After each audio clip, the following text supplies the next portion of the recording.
Hello, my name is Adrienne Huck, and I'm a second-year Yale Environmental Fellow. This year, my host site was Green Village Initiative in Bridgeport, Connecticut. I am a recent graduate of the Yale School of the Environment, and I hold a Master of Environmental Management. So for the flow of my presentation, I'll go over an organizational overview, then my deliverables, additional activities and conversations I've been involved in, and lastly, some professional development. Firstly, about GVI. GVI's mission is to grow food, knowledge, leadership, and community through urban gardening and farming to create a more just food system in Bridgeport, Connecticut. And so GVI owns a 1.7-acre urban farm in the north end of Bridgeport, and it activates the site in many ways, such as through a farmer's market, educational field trips, and workshops that are open to the public. They also have community garden beds that are open to local residents and host youth programming, and I overlapped with their Youth Summer Leadership Program, which is an 8-week paid internship for Bridgeport high school students. So for some of my deliverables, my main three are at the top: providing feedback on their food justice framework document, creating an advocacy roadmap for GVI, assessing how GVI is already advancing environmental justice and how they can improve, and lastly, working on their newsletter and hosting a couple educational workshops for the youth. So to start with the food justice framework, this is a document that GVI staff made a few years ago, and it overall is about a 40-page packet. It explains the injustices that are present in our current day food system and guides readers through how they could go about enacting change within their organization towards food justice and anti-racism, and provides interactive exercises, case studies, and a glossary. And so some of my work has been speaking with different stakeholders and interviewing people and asking how we can improve this framework. And so some high-level takeaways to summarize a few of the suggestions I've been hearing: looking for more case studies, less jargon, downsizing this packet to be more of a guidebook that we could hand out, and diving more into the issue of food insecurity, how that impacts individuals, how it impacts them even psychologically, what people can do also to combat food insecurity within their communities versus within their organization they're working at. And here is a snapshot of some of the experts that I engaged with for feedback on the framework, ranging from GVI staff to interns to folks that work at other environmental organizations. And so next is the advocacy roadmap.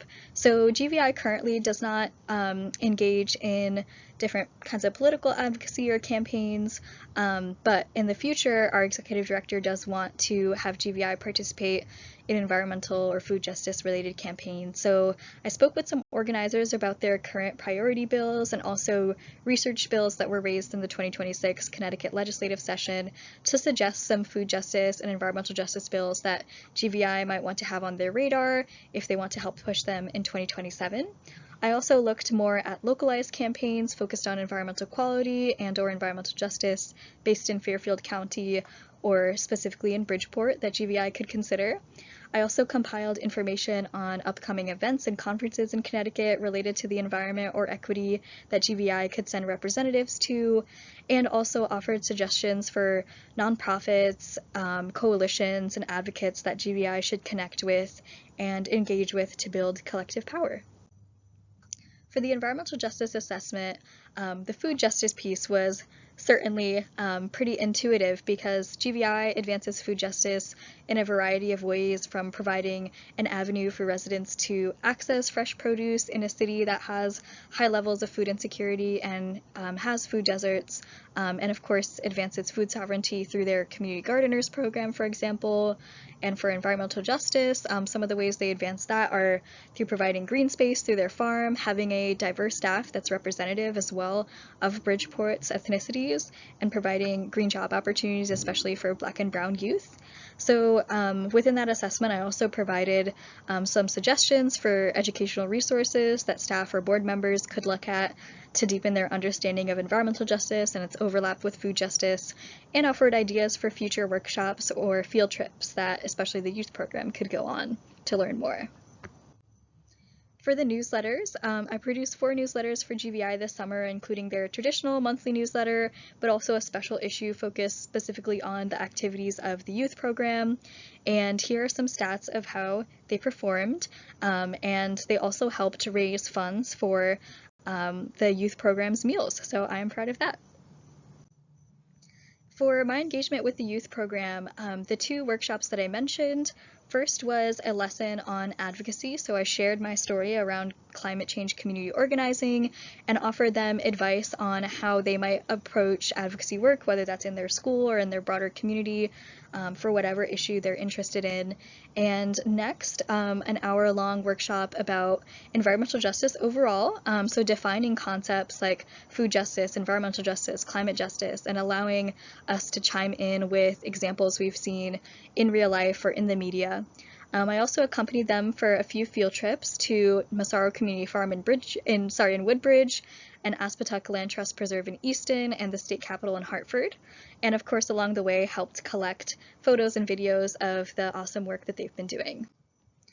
Some additional conversations that I've had throughout the summer, whether it's with staff or board members or volunteers, I've been able to help brainstorm fundraising strategies, matching grants and award opportunities, brainstorm ways to make the farm more welcoming to children, meet with the founder of a new Bridgeport nonprofit to discuss collaboration, talk to staff from Fairfield University on how GVI and Fairfield U could collaborate on a research paper, and also helping prepare for Harvest Fest that will be coming up this October on the farm. That is an annual community event and fundraiser.